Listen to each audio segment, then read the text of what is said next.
Suppose you receive an email in your Gmail account, and in that email there's an attachment, and you want to save that attachment to your Google Drive. How do you edit?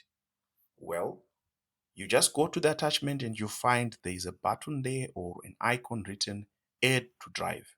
Even if you hover over the attachment itself, there is an Add to Drive icon. So if you click either of these, what will happen is that it will be added to your drive.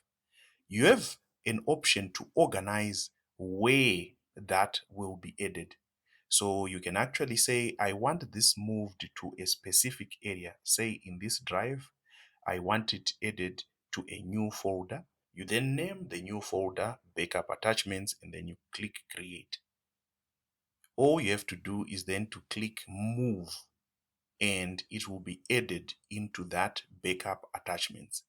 How do we know that has been done? We can actually confirm that by going into the Google Drive by simply clicking Google Drive.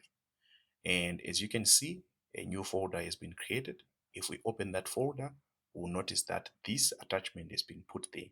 So this is how you add your attachments into your Google Drive. Here's a point to note.